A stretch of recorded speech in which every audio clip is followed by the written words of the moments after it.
야, 할배, 반응 좀 해봐 죽은 거야? 왜 반응을 안 해? 내가 뭘 해도? 바람이 불어도 바위는 움직이지 않는다. 간결한 한마디였지만 강아지는 그 말의 의미를 곱씹었습니다. 그는 자리로 돌아가며 처음으로 혼란스러운 감정을 느꼈습니다. 왜 이 노인만은 자신을 두려워하지 않는 것일까? 그의 도발에 반응하지 않는 이유는 무엇일까? 다음 날 아침 강아지는 여느 때와 달리 정호산을 괴롭히지 않았습니다. 대신 멀리서 그를 관찰했습니다. 노인의 일거수일투족, 명상하는 모습, 책을 읽는 태도, 다른 수감자들과 간간히 나누는 대화까지. 사연을 듣고 난 후 각자의 의견을 댓글로 남겨주시기 바랍니다. 사소한 댓글이라도 사연자분에게 큰 힘이 될 수 있습니다. 각색될 수 있고 사연자분의 입장에서 구성될 수 있습니다. 철창으로 둘러싸인 서울 동부교정 시설의 복도에 무거운 발소리가 울려 퍼졌습니다. 새로운 수감자 강아진이 교도관 2명의 호의를 받으며 걸어오고 있었습니다. 그는 190cm가 넘는 거구에 온몸에 문신을 한 채 냉랭한 눈빛으로 주변을 살폈습니다. 살인, 강도, 조직폭력배 활동 등 그의 이름 앞에 붙은 전과는 10손가락으로도 모자랐습니다. 교도관이 큰 소리로 외쳤습니다. 모두 자리에 앉아. 강아진이 발을 딛자 감방 안의 공기가 순식간에 얼어붙었습니다. 수감자들은 하나둘씩 그에게서 시선을 돌렸고 웅성거리던 소리도 사라졌습니다. 그의 이름과 악명은 이미 이곳에도 퍼져 있었습니다. 강아지는 주변의 반응에 만족한 듯 입꼬리를 올리며 감방을 둘러보았습니다. 그러나 구석에서 명상을 하고 있던 백발의 노인만이 유일하게 그를 신경 쓰지 않는 듯 했습니다. 노인은 눈을 감은 채 깊은 호흡에 집중하고 있었습니다. 강아지는 자신을 무시하는 듯한 노인의 태도에 눈썹을 찌푸렸습니다. 그는 자기 옆에 서 있던 왜소한 수감자의 멱살을 잡았습니다. 저 노인, 뭐 하는 놈이야? 수감자는 떨리는 목소리로 대답했습니다. 정호산 할아버지요. 여기서 10년째. 아무한테도 피해 안 주고 조용히 지내는 분입니다.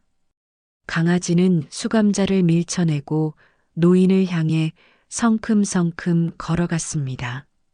할배, 내가 누군지 알아? 눈 좀 떠봐. 정호사는 아무런 반응도 보이지 않았습니다. 마치 강아진이 존재하지 않는 것처럼 명상에 집중했습니다. 강아진의 얼굴이 분노로 일그러졌습니다. 저 늙은이 내치워. 거슬려. 그의 말에 감방 안의 수감자들은 숨을 죽였지만 누구도 움직이지 않았습니다. 강아지는 주먹을 꽉 쥐었다 폈다 했지만 곧 다른 생각이 떠올랐는지 비웃듯 웃음을 지었습니다. 그는 노인 대신 다른 수감자들에게 눈길을 돌렸습니다. 여기서 자신의 세력을 키우는 것이 먼저라고 판단했던 것입니다. 오늘부터 내가 이제 방장해도 불만 없지? 강아진의 목소리가 감방 안에 울려 퍼졌고 수감자들은 두려움에 떨었습니다. 하지만 그가 모르는 사이 정호산의 입가에는 희미한 미소가 번졌습니다. 이것은 시작에 불과했습니다. 감방 구석에서 명상하던 정호산은 강아진의 위협적인 존재감을 느끼면서도 흔들림 없이 호흡에 집중했습니다. 그는 이미 20년 넘게 이 감옥에서 살아온 모범수였습니다.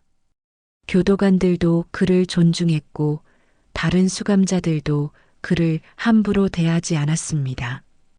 그것은 단순히 그의 나이 때문만은 아니었습니다. 정호산의 진짜 과거는 60년 전으로 거슬러 올라갔습니다. 1960년대 초 그는 특수부대 창설 멤버였습니다. 당시 그는 눈 깜짝할 사이에 적진의 침투에 임무를 완수하고 자취도 없이 사라진다 하여 그림자라는 별명으로 불렸습니다. 특히 베트남전에 참전했을 때는 정찰 임무 중 적에게 포위된 미군 부대를 구출하는 불가능해 보이는 작전을 성공시켜 피해 그림자라는 별명까지 얻었습니다. 전쟁의 참혹함을 겪은 정호사는 제대 후 평범한 삶을 갈망했습니다.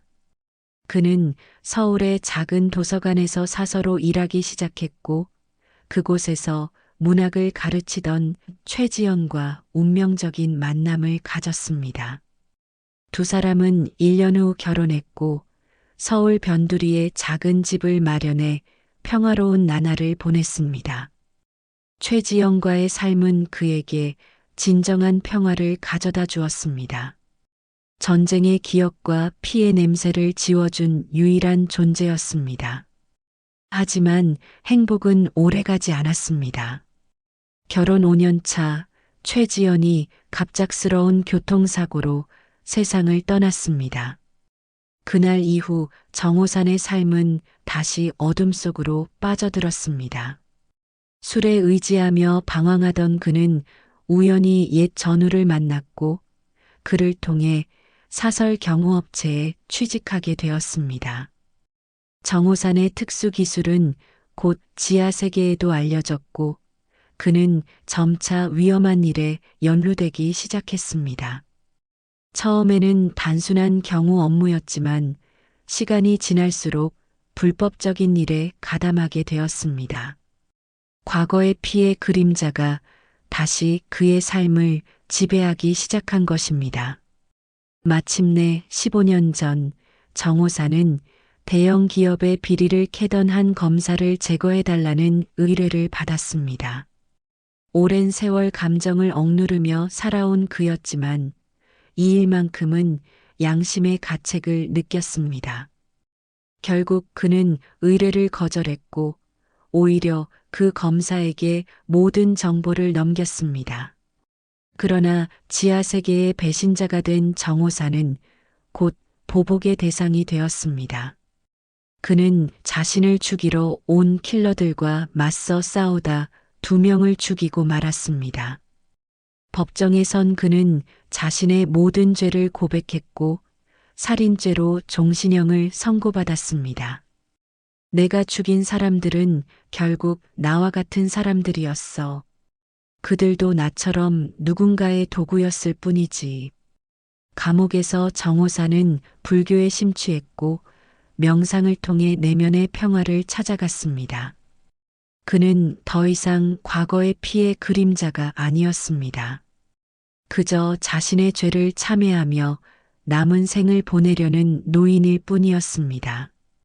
강아진이 들어온 그날 밤 정호사는 오랜만에 최지연의 꿈을 꾸었습니다. 꿈속에서 그녀는 미소를 지으며 말했습니다. 아직 당신이 해야 할 일이 남아 있어요. 당신은 알고 있잖아요. 정호사는 깊은 한숨을 내쉬며 눈을 떴습니다. 감방 천장을 바라보며 그는 무언가를 직감했습니다. 강아진의 등장은 단순한 우연이 아니었습니다. 그의 마지막 사명이 시작된 것인지도 모른다는 생각이 들었습니다.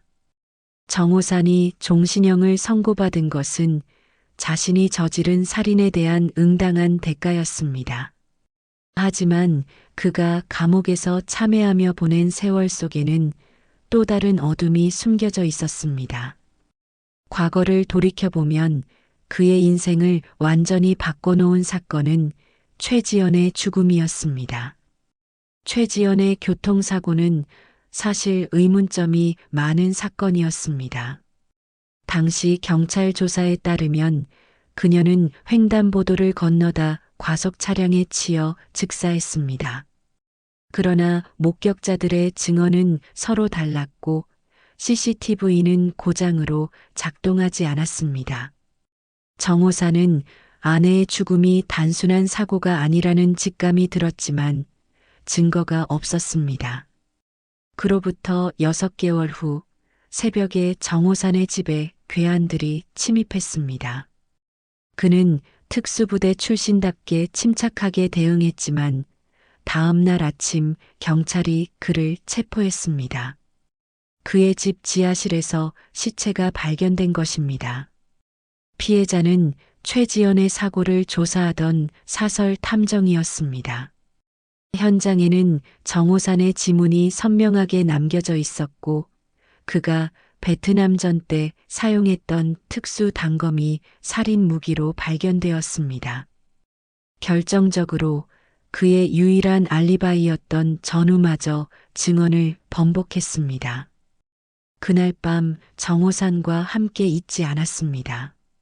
이전 증언은 오랜 전우를 위한 거짓말이었습니다. 재판 과정에서 검찰은 정호산이 아내의 죽음에 대한 조사를 방해하기 위해 탐정을 살해했다고 주장했습니다. 모든 증거가 그를 향해 있었고 그의 군 경력과 특수 기술은 오히려 불리하게 작용했습니다. 결국 정호산은 또 다른 살인죄로 종신형을 선고받았습니다. 감옥에 들어온 첫 해 정호산은 필사적으로 진실을 밝히려 노력했습니다. 변호사를 통해 재심을 청구했고 증거 불충분을 주장했습니다. 하지만 모든 노력은 수포로 돌아갔습니다.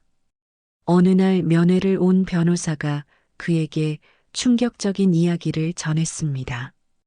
더 이상 진실을 파헤치지 마세요. 당신 아내의 죽음부터 모든 것이 연결되어 있습니다. 아주 위험한 자들이 관여하고 있어요. 이 이상 파고들면 더 많은 사람들이 다칠 겁니다.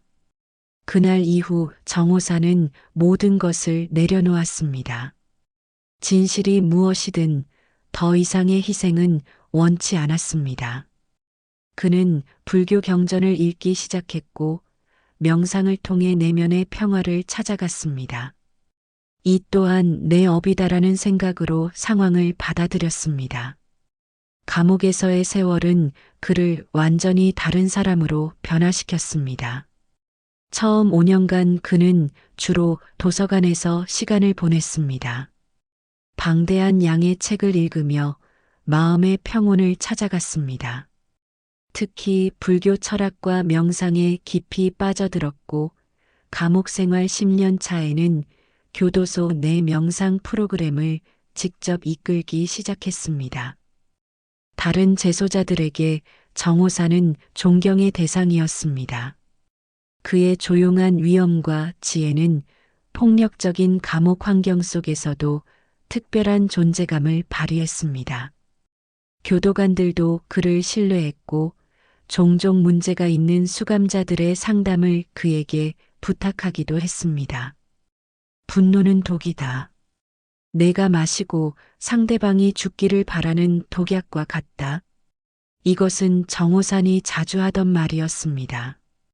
그는 자신의 과거와 분노를 완전히 내려놓고 현재의 순간에 집중하는 법을 배웠습니다.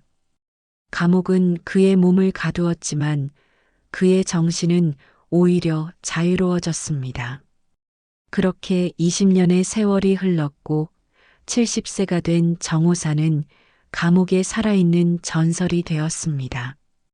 새로운 수감자들이 오면 모두 그에 대한 이야기를 듣게 되었고 대부분은 그를 존중했습니다. 그러나 강아진의 등장은 이 평화로운 균형을 깨뜨렸습니다. 강아진이 감옥에 들어온 그날 밤 정호사는 오랜만에 악몽을 꾸었습니다. 꿈속에서 최지연은 피에 젖은 채 그를 바라보며 말했습니다. 진실은 아직 묻혀 있어요. 당신이 그것을 찾아야 해요. 정호사는 식은땀을 흘리며 깨어났습니다. 그는 어둠 속에서 강아진의 기척을 느꼈습니다. 무언가 익숙한 그러나 오래전에 잊었던 감각이 그를 뒤덮었습니다. 마치 과거의 그림자가 다시 그를 찾아온 것 같았습니다. 강아진이 감옥에 들어온 지 일주일이 지났습니다. 그 짧은 시간 동안 그는 419호 감방의 분위기를 완전히 장악했습니다. 교도관들이 순찰을 돌 때만 잠시 얌전해질 뿐 나머지 시간에는 자신만의 질서를 세웠습니다. 감방 내에서 가장 넓은 공간을 차지했고 다른 수감자들은 그의 눈치를 보며 행동했습니다. 가장 약해 보이는 수감자 2명은 강아진의 심부름꾼이 되었습니다. 그들은 강아진의 빨래를 대신하고 식사 시간에 가장 좋은 반찬을 그에게 가져다 주었습니다. 누구도 감히 반항하지 못했습니다. 간혹 불만을 품은 수감자가 있더라도 강아진의 주먹 한 방이면 모든 것이 해결되었습니다. 그러나 한 가지 강아진의 마음에 들지 않는 것이 있었습니다. 바로 감방 구석에서 조용히 명상을 하는 정호산이었습니다. 강아진이 아무리 감방을 장악해도 정호산만은 그에게 눈길 한 번 주지 않았습니다. 마치 그가 존재하지 않는 것처럼 행동했습니다. 처음에는 그저 무시하려 했지만 시간이 지날수록 강아진의 짜증은 커져갔습니다. 감방 내 모든 사람이 자신을 두려워하는데 유독 노인만 달랐습니다. 어느 날 점심시간 강아지는 정호산의 테이블로 걸어갔습니다. 할배, 그 자리 내가 앉고 싶은데. 정호산은 묵묵히 자신의 식사를 마저 했습니다. 강아진의 얼굴이 붉어졌습니다. 그는 발로 테이블을 걷어찼고 정호산의 밥그릇이 바닥에 떨어져 깨졌습니다. 감방 내 모든 수감자들이 숨을 죽였습니다. 정호산은 천천히 일어나 깨진 그릇 조각을 주었습니다. 그의 표정에는 어떤 분노도 없었습니다. 오히려 담담했습니다. 그는 말없이 자리를 비켜주고 구석으로 돌아갔습니다. 이 사건 이후 강아지는 본격적으로 정호산을 괴롭히기 시작했습니다. 다음 날 아침 강아지는 물이 담긴 컵을 일부러 정호산의 담요 위에 엎질렀습니다. 정호산은 그저 젖은 담요를 말리러 갔을 뿐 아무 말도 하지 않았습니다. 또 다른 날에는 정호산이 명상을 하고 있을 때 강아진이 일부러 그의 발을 밟고 지나갔습니다. 정호산은 잠시 눈을 떴다가 다시 감고 명상을 이어갔습니다. 강아진의 도발에도 그는 결코 반응하지 않았습니다. 운동장에서 볼을 차다가 정호산을 향해 일부러 공을 날리기도 했습니다. 공이 정호산의 등을 강하게 쳤지만 그는 그저 잠시 멈췄다가 다시 걸음을 이어갔습니다. 다른 수감자들은 정호산의 인내심에 놀랐습니다. 과거에 그가 명망 높은 수감자로 존경받았다는 것을 알았지만 이 정도로 평정심을 유지할 수 있다는 것은 믿기 어려웠습니다. 일부는 그가 나이가 들어 겁이 많아진 것이라고 수군거렸고 또 다른 이들은 그가 너무 오랫동안 감옥에 있어 무기력해진 것이라고 생각했습니다. 열흘째 되는 날 강아지는 점점 더 과격해졌습니다.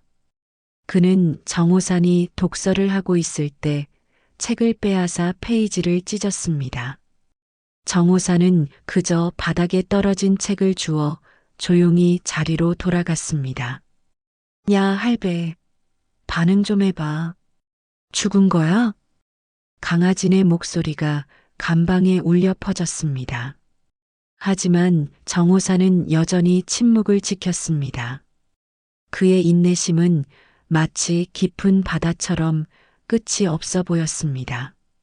그날 밤 취침 시간 무렵에 강아지는 정호산의 잠자리 옆에 앉았습니다.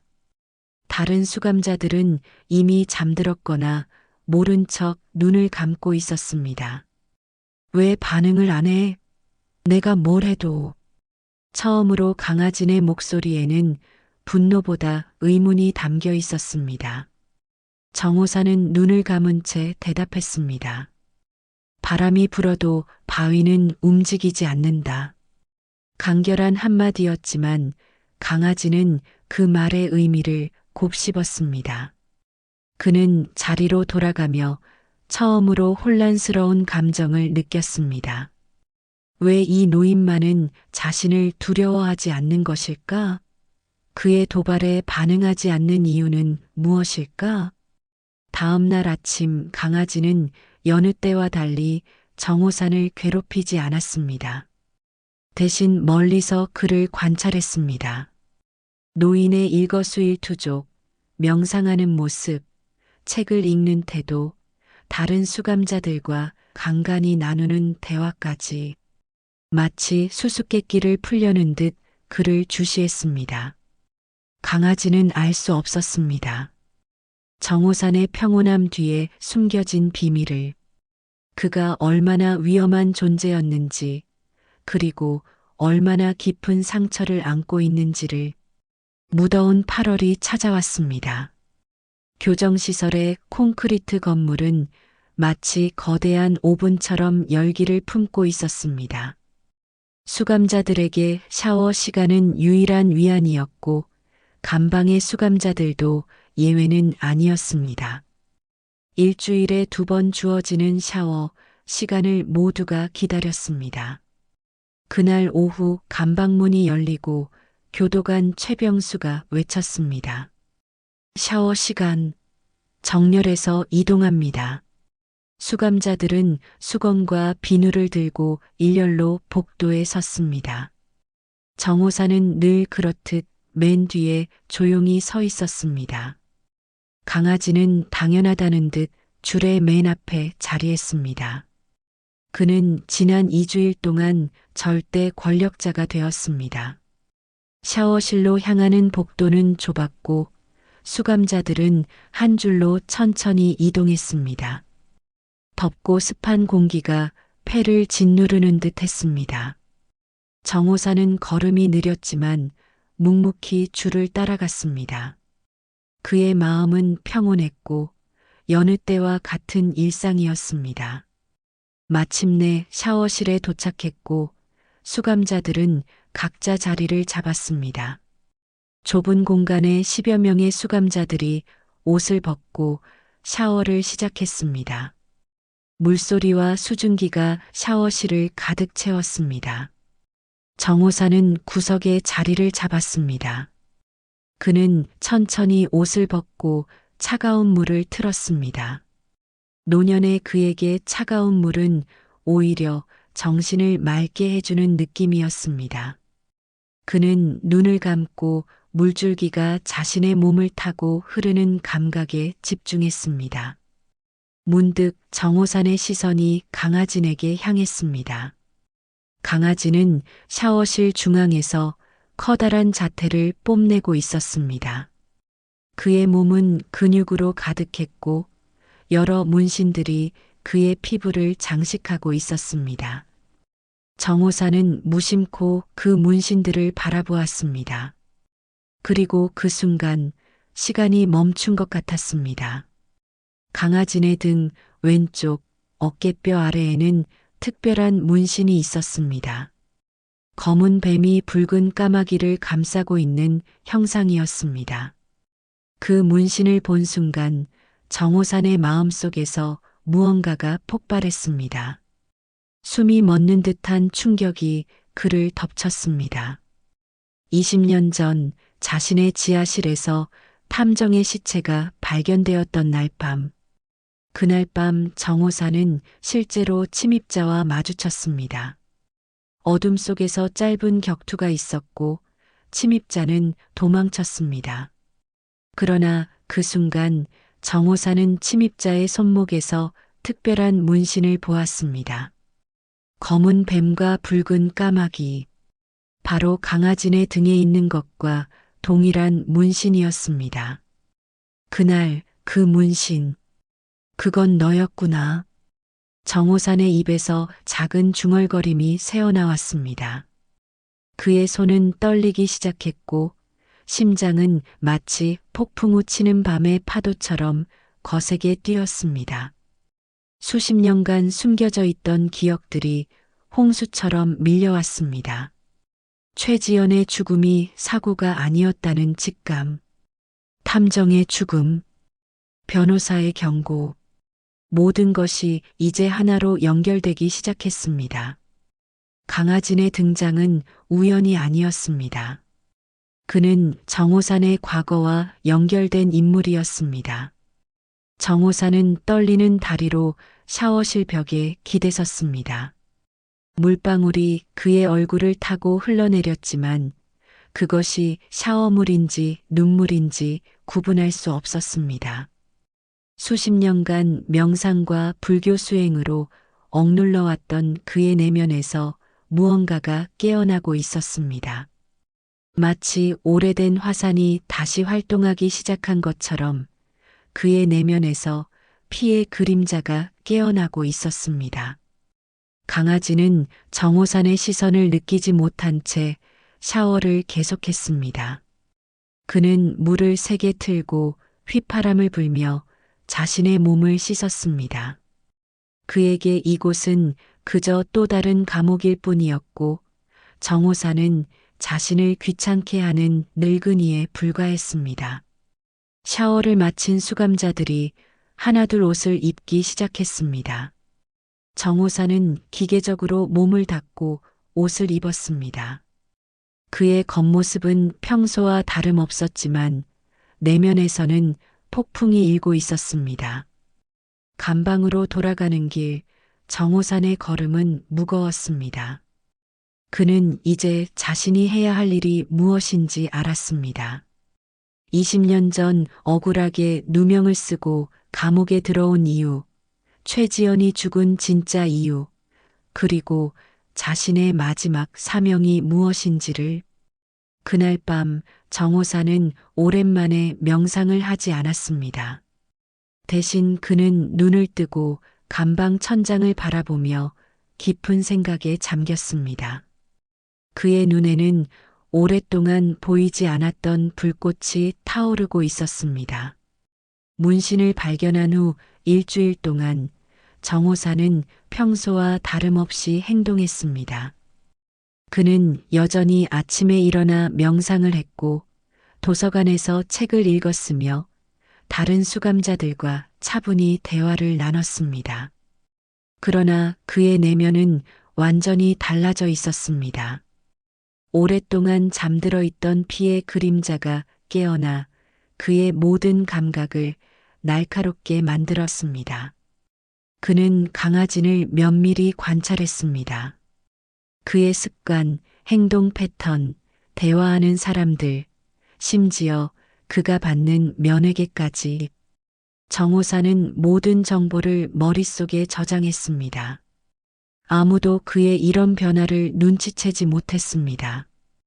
8월의 마지막 주 월요일, 점심시간이 찾아왔습니다. 수감자들은 식당으로 이동했고 정호산도 평소처럼 조용히 줄을 따라 걸었습니다. 그의 눈은 앞에서 걷고 있는 강아지네 등을 향해 있었습니다. 뱀과 까마귀의 문신이 그의 티셔츠 아래로 희미하게 보였습니다. 식당은 평소보다 시끄러웠습니다. 새로운 수감자들이 들어왔고 그들의 소란스러운 대화가 공간을 채웠습니다.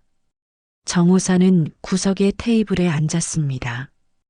그의 위치에서 강아진이 앉은 테이블이 완벽하게 보였습니다.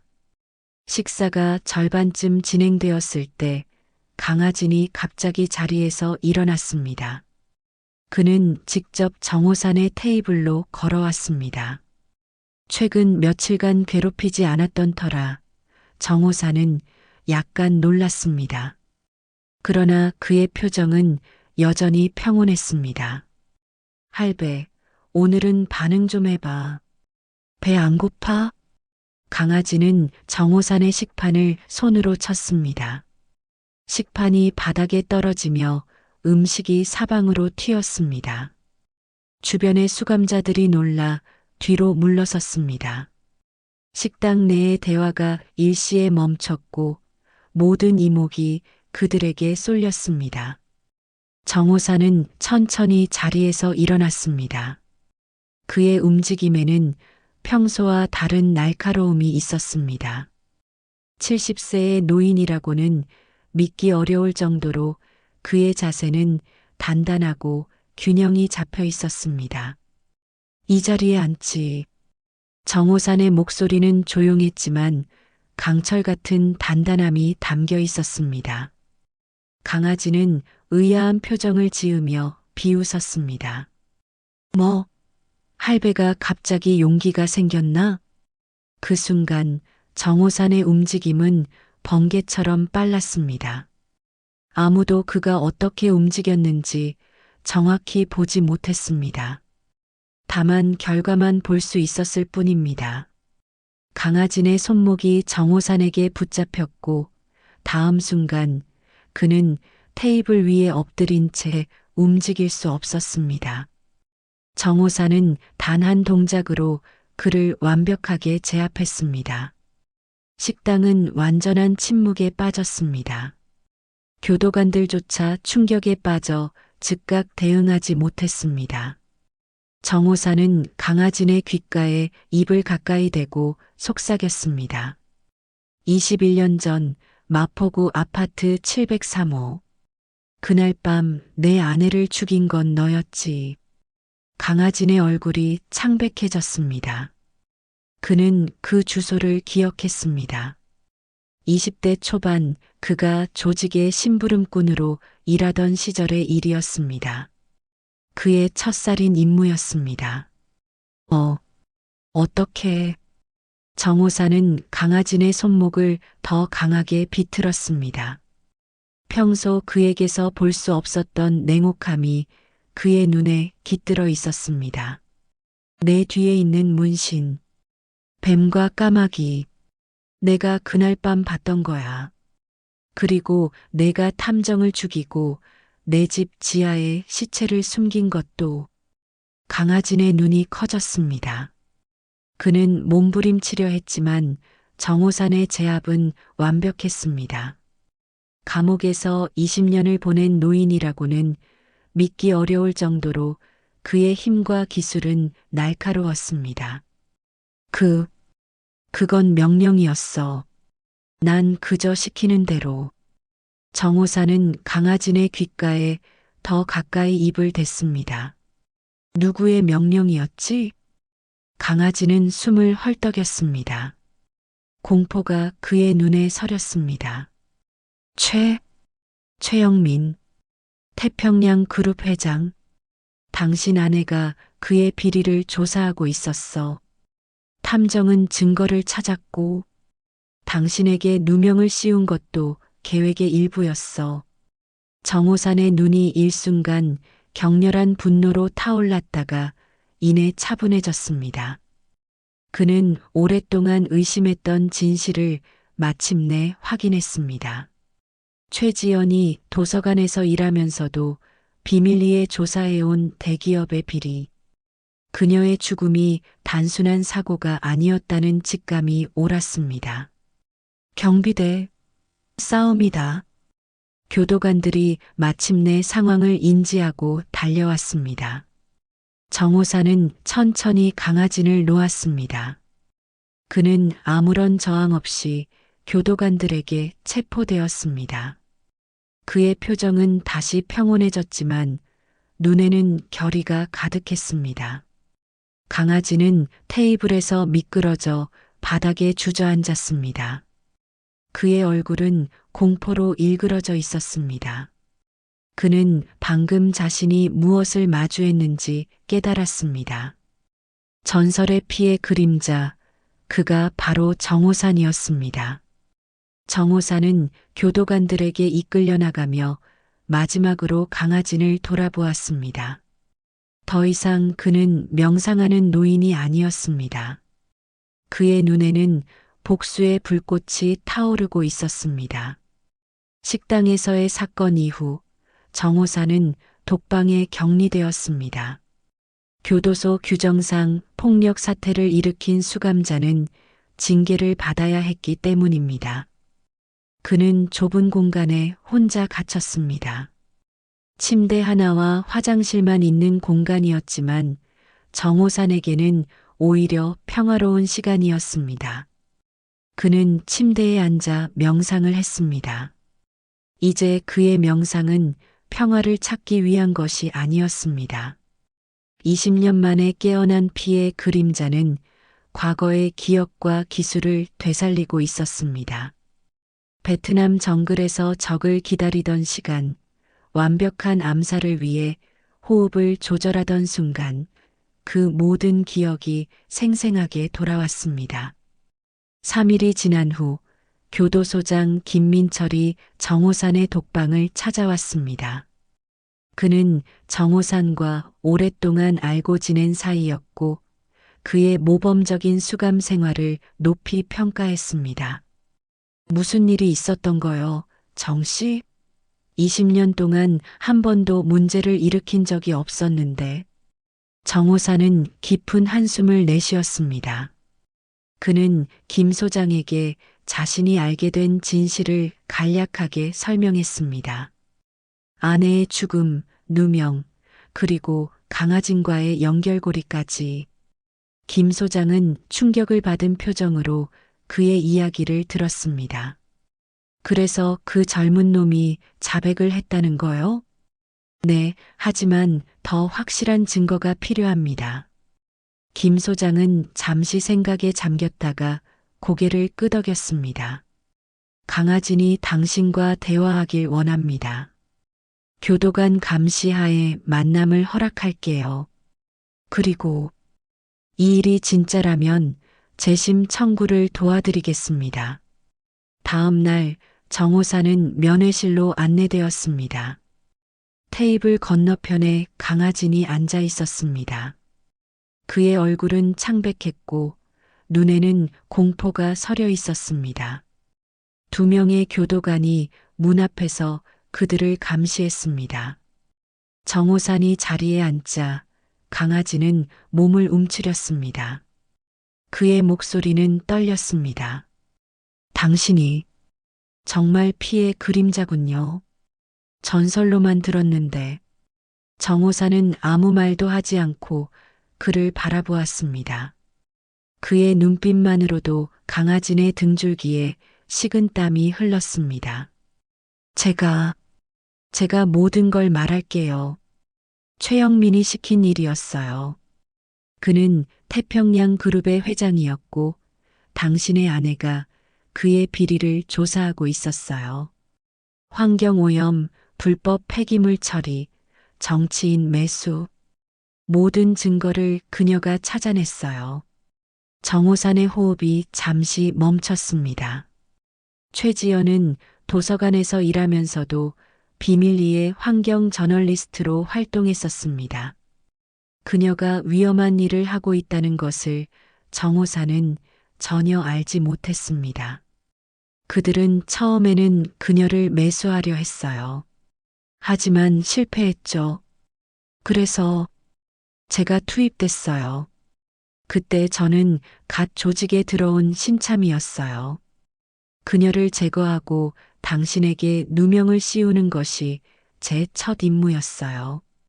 강아진의 목소리가 흔들렸습니다. 그는 눈물을 참으며 계속했습니다. 최영민은 당신의 군 경력을 알았어요. 피의 그림자가 자신의 아내를 죽였다는 의혹이 제기되면 누구도 의심하지 않을 거라고 생각했죠. 완벽한 계획이었어요. 정호사는 침묵을 지켰습니다. 그의 내면에서는 분노의 파도가 일었지만 표면적으로는 고요했습니다. 저를 용서해 주세요. 제가 옳지 않은 일을 했다는 걸 알아요. 당신에게 누명을 씌운 것도, 탐정을 죽인 것도 모두 잘못된 일이었어요. 강아지는 흐느끼며 고개를 숙였습니다. 한때 감옥의 권력자였던 그는 이제 한 노인 앞에서 무너지고 있었습니다. 정호사는 천천히 입을 열었습니다. 너를 용서하지 않는다. 하지만 내가 여기서 벗어나 다른 삶을 산다면 그때는 마음으로 널 놓아주겠다. 강아지는 고개를 들어 정호산을 바라보았습니다. 그의 눈에는 절박함이 가득했습니다. 제가 도울게요. 최영민에 대한 것, 그가 시킨 모든 일들, 증거가 있는 장소까지 모든 것을 말할게요. 검찰에 증언할게요. 정호사는 잠시 생각에 잠겼습니다. 20년간 명상을 통해 얻은 평화와 방금 깨어난 복수심 사이에서 그는 갈등했습니다. 그러나 마침내 그는 결심했습니다. 살인은 쉽다. 하지만 용서는 그것은 평생의 수행이다. 그는 자리에서 일어났습니다. 교도관에게 면회를 마치겠다는 신호를 보냈습니다. 그러나 문을 나서기 전 강아지를 향해 마지막으로 말했습니다. 모든 증거를 제공해. 그리고 최영민이 내 아내에게 한 일에 대해 증언해. 그것이 내가 용서받을 수 있는 유일한 길이다. 정호사는 고개를 돌려 면회실을 나섰습니다. 그의 발걸음은 20년 전보다 더 가벼웠습니다. 진실을 알게 된 이상, 이제 그에게는 할 일이 있었습니다. 억울한 누명을 벗고 아내의 원수를 갚는 것.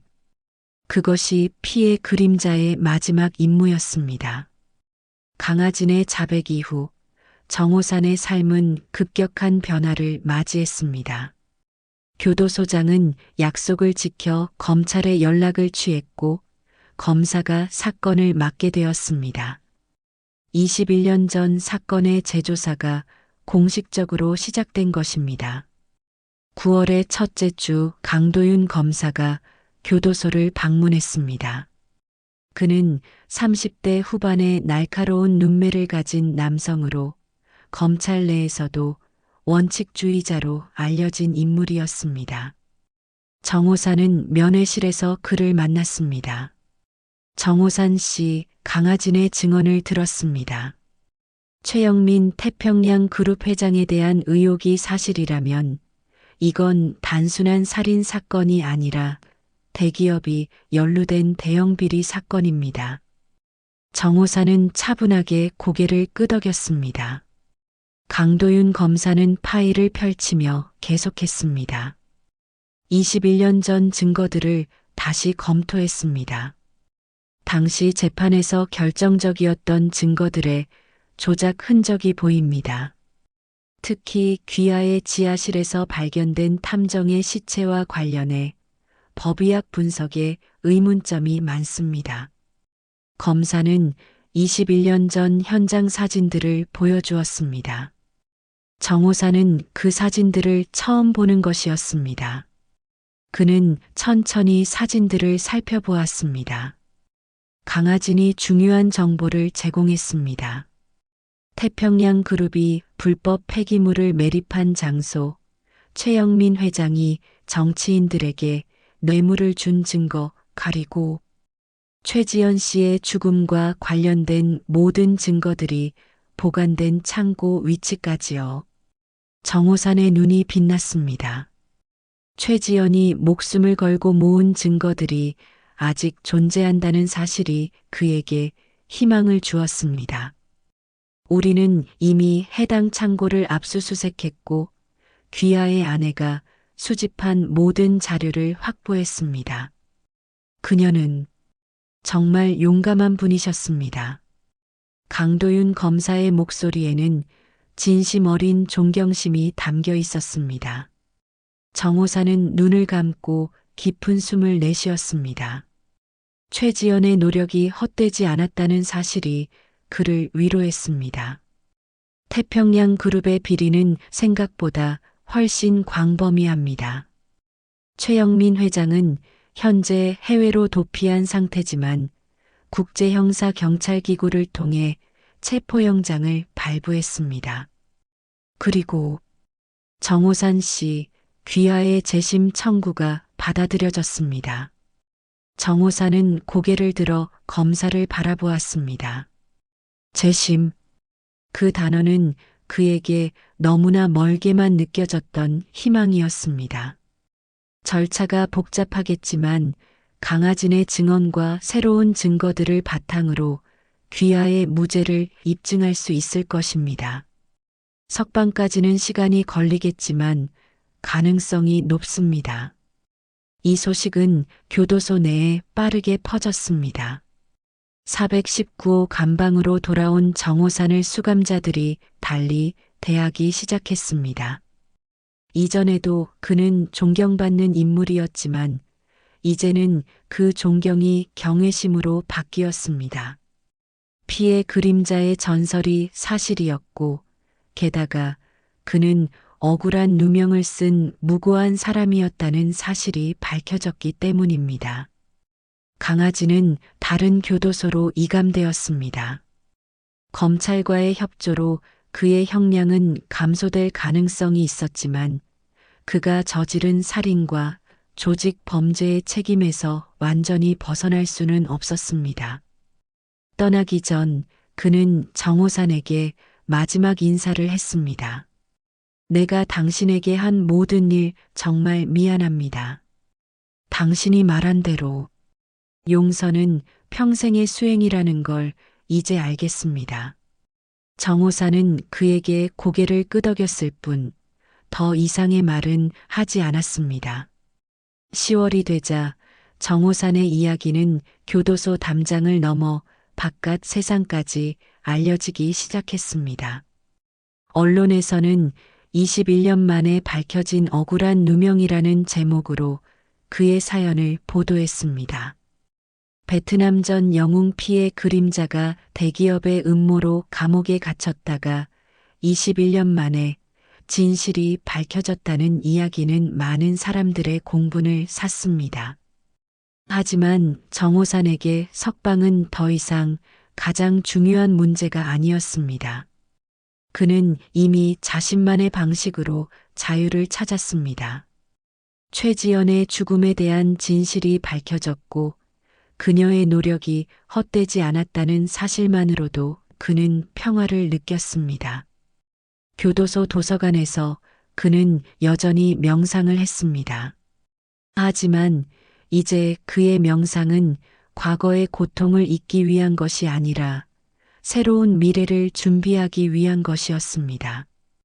감옥 밖의 세상은 그에게 낯설었고 70대의 노인으로서 새 삶을 시작한다는 것은 두려운 일이었습니다.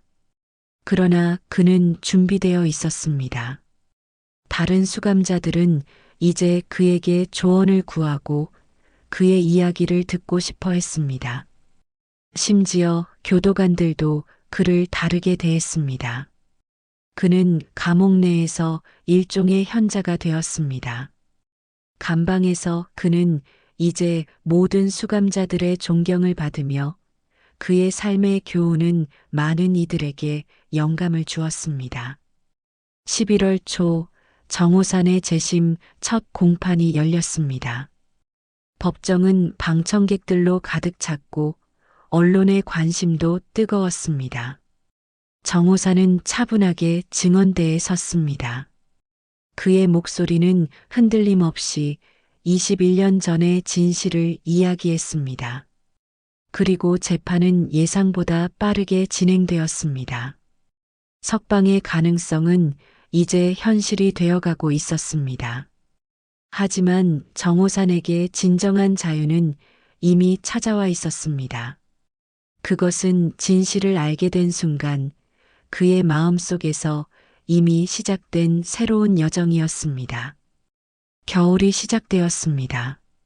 11월 말 첫눈이 내린 날 정호산의 재심은 마무리 단계에 접어들었습니다. 검찰은 모든 증거를 법원에 제출했고 강하진의 증언도 녹취되었습니다. 태평양 그룹의 비리 수사는 별도로 진행되고 있었지만 정호산의 무고함을 입증하는 과정은 거의 완료되었습니다. 그날 밤 419호 감방은 평소보다 조용했습니다. 추위 때문에 수감자들은 일찍 담요를 뒤집어 쓰고 잠자리에 들었습니다.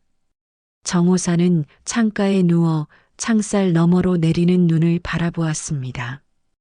하얀 눈송이들이 어둠 속에서 춤을 추는 모습이 아름다웠습니다. 그는 지난 몇 개월간 있었던 일들을 생각했습니다. 강아진의 등장, 문신의 발견, 진실의 밝혀짐, 그리고 다가오는 석방까지 마치 긴 소설의 마지막 장을 읽는 기분이었습니다.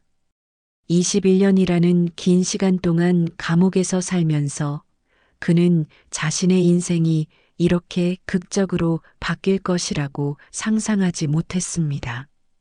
깊은 생각에 잠긴 채 정호사는 어느새 잠에 빠져들었습니다. 그리고 꿈속에서 그는 최지연을 만났습니다. 꿈속의 장소는 그들이 처음 만났던 도서관이었습니다. 햇살이 창문을 통해 쏟아져 들어오고 책장 사이로 먼지 입자들이 반짝이며 떠다녔습니다. 최지연은 책상 앞에 앉아 있었습니다. 그녀는 21년 전과 똑같은 모습이었습니다. 밝은 미소, 지혜로운 눈빛, 그리고 항상 그녀의 왼쪽 귀 뒤에 꽂혀 있던 연필까지. 정호사는 천천히 그녀에게 다가갔습니다. 그의 발걸음은 가벼웠고 마치 젊은 시절로 돌아간 것 같은 느낌이 들었습니다. 지연 씨. 그가 부르자 최지연이 고개를 들었습니다. 그녀는 화사하게 마치 모든 세상의 빛을 담은 것처럼 밝게 웃었습니다. 호산 씨 앉으세요. 오래 기다렸어요. 정호사는 그녀 앞에 앉았습니다. 그의 손이 떨렸습니다. 21년 동안 꿈에서조차 이렇게 선명하게 그녀를 만난 적이 없었습니다. 지연 씨, 나는 당신이 하던 일을 몰랐어요. 위험한 일을 당신 혼자서. 최지연은 고개를 저었습니다. 그녀의 눈에는 어떤 비난도 없었습니다. 제가 선택한 일이었어요. 그들의 비리를 밝히는 것이 제 사명이라고 느꼈거든요. 다만 당신을 위험에 빠뜨리게 될 줄은 몰랐어요. 정호사는 고개를 숙였습니다. 그동안 품어왔던 모든 슬픔과 죄책감이 물밀듯이 밀려왔습니다. 21년이나 걸렸어요. 진실을 알아내는데 당신을 지키지 못해서, 당신의 정의를 이루지 못해서. 최지연은 부드럽게 손을 내밀어 정호산의 손을 잡았습니다. 그녀의 손은 따뜻했고 너무나 실제 같았습니다. 호산 씨, 이제 괜찮아요. 당신은 충분히 잘했어요. 우리 모두 자신의 길을 가는 거예요.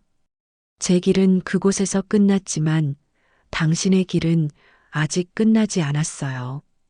그녀의 말에 정호산의 눈에서 눈물이 흘러내렸습니다. 그것은 슬픔의 눈물이 아니라 해방감의 눈물이었습니다.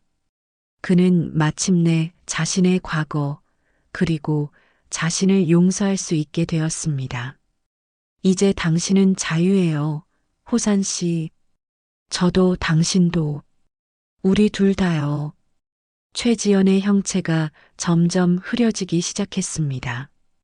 도서관의 빛이 그녀를 감싸고 그녀의 미소만이 선명하게 남았습니다. 잊지 마세요. 당신은 혼자가 아니에요. 그리고 당신은 늘 자유로웠어요. 정호사는 손을 뻗어 그녀를 잡으려 했지만 그녀는 이미 빛 속으로 사라지고 있었습니다. 그의 마지막 말이 꿈속에 울려 퍼졌습니다. 고마워요, 지연 씨. 당신이 있어 내 삶은 의미가 있었습니다. 정호사는 고요히 잠에서 깨어났습니다. 눈을 뜨자 감방의 천장이 보였습니다. 그의 뺨을 타고 눈물이 흘러내리고 있었지만 그의 가슴은 이상하게도 가벼웠습니다. 마치 오랫동안 짊어졌던 무거운 짐을 내려놓은 것 같은 느낌이었습니다. 창살 너머로 첫 새벽빛이 스며들기 시작했습니다. 하늘은 아직 어두웠지만 동쪽 지평선에는 희미한 푸른빛이 번지고 있었습니다. 새로운 날의 시작, 새로운 삶의 시작을 알리는 빛이었습니다. 정호사는 천천히 자리에서 일어나 창가로 다가갔습니다. 그는 오랫동안 창밖을 바라보았습니다. 눈은 그쳤고 하얀 눈이 덮인 운동장이 보였습니다. 원래대로라면 오늘도 그는 감옥에서의 일상을 보냈을 것입니다. 하지만 오늘은 달랐습니다. 오늘은 그의 재심 선고일이었습니다. 정호산의 얼굴에는 평화로운 미소가 번졌습니다. 어떤 결과가 나오든 그는 이미 마음의 자유를 얻었습니다. 최지영과의 꿈속 만남은 그에게 마지막 선물이었고 그는 이제 앞으로 나아갈 준비가 되어 있었습니다. 창문으로 아침 햇살이 비쳐들고 감방 안에는 새로운 시작의 희망이 가득 찼습니다. 2025년 12월 정호사는 무죄 판결을 받고 21년 만에 자유의 몸이 되었습니다. 대법원은 강하진의 증언과 새롭게 발견된 증거들을 바탕으로 그에게 억울한 누명이 씌워졌음을 인정했습니다. 최영민은 여전히 해외에서 도피 중이었지만 태평양 그룹의 비리는 하나둘씩 밝혀지고 있었습니다.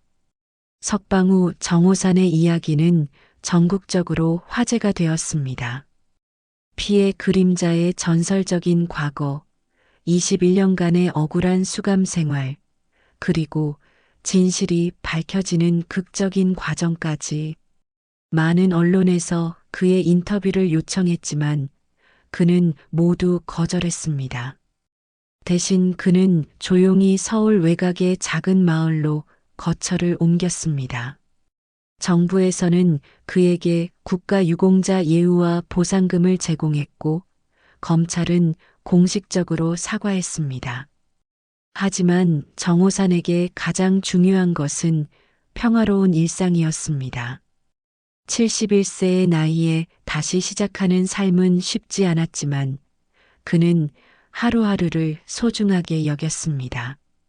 이듬해 봄 정호사는 집 근처 고등학교의 경비원 자리를 제안받았습니다. 학교장은 그의 이야기를 알고 있었고 학생들에게 좋은 영향을 줄 수 있을 것이라 생각했습니다. 정호사는 이 제안을 받아들였습니다. 아침 일찍 학교 정문에 서서 등교하는 학생들을 맞이하는 일이 그에게 새로운 삶의 의미를 주었습니다. 하지만 모든 학생이 그를 존경하는 것은 아니었습니다. 특히 3학년 민주는 학교의 대표적인 문제아였습니다. 그는 자주 지각하고 교칙을 어기며 심지어 다른 학생들을 괴롭히기도 했습니다. 학교 선생님들조차 그를 다루기 어려워했습니다.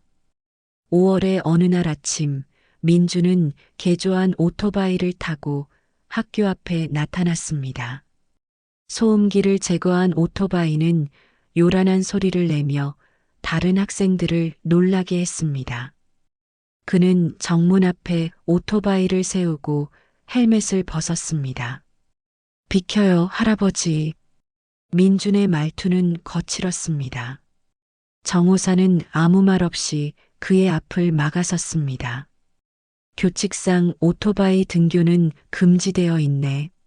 민주는 비웃으며 담배를 꺼내 물었습니다. 그는 도발적인 눈빛으로 정호산을 노려보았지만 예상과 달리 정호산의 눈에서는 두려움이 아닌 평온함과 단호함이 느껴졌습니다.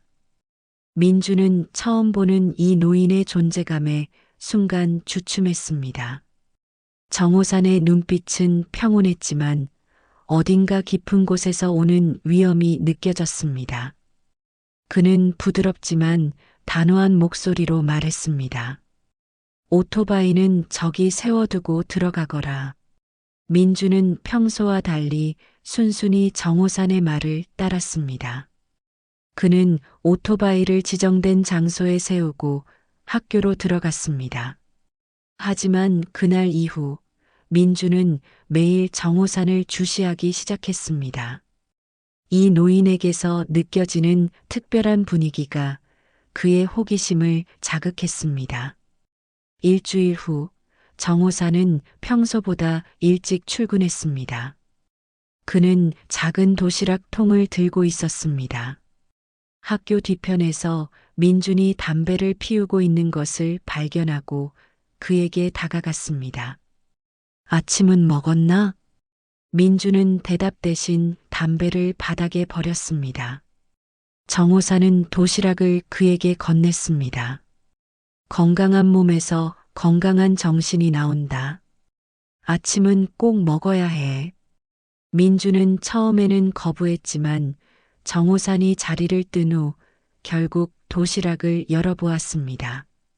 단순하지만 정성이 담긴 음식이었습니다. 그는 혼자 모든 음식을 다 먹었습니다. 시간이 흐르면서 정호사는 민준의 가정 환경을 알게 되었습니다. 아버지는 사업 실패 후 가출했고 어머니는 2개의 일을 하며 생계를 꾸려가고 있었습니다. 민주는 사실상 방치된 상태였고 그의 반항은 관심을 받기 위한 몸부림이었습니다. 정호사는 점심시간마다 민준을 위해 도시락을 준비했고 때로는 방과 후에 함께 걸으며 이야기를 나누었습니다. 민준은 처음에는 불편해했지만 점차 정호산의 진심을 느끼기 시작했습니다. 왜 저한테 이렇게 잘해주세요? 다른 사람들은 다 절 포기했는데. 어느 날 민준이 물었습니다. 정호사는 잠시 생각에 잠겼다가 대답했습니다. 나도 한때 길을 잃었던 적이 있네. 그때 누군가 내게 손을 내밀어 줬다면 내 인생이 달라졌을지도 모르지. 그날 이후 민주는 조금씩 변화하기 시작했습니다. 지각이 줄었고 교복도 단정하게 입었습니다. 학교 성적은 여전히 좋지 않았지만 정호산의 도움으로 그는 검정고시 준비를 시작했습니다. 가을이 되자 민주는 다른 문제 청소년들과 작은 모임을 만들었습니다. 그들은 함께 공부하고 서로의 고민을 나누었습니다. 정호사는 그들에게 명상을 가르쳤고 인내와 평정심의 중요성을 일깨워 주었습니다. 민준과 정호산, 서로 다른 세대의 두 사람은 각자에게 삶의 새로운 의미를 가져다 주었습니다.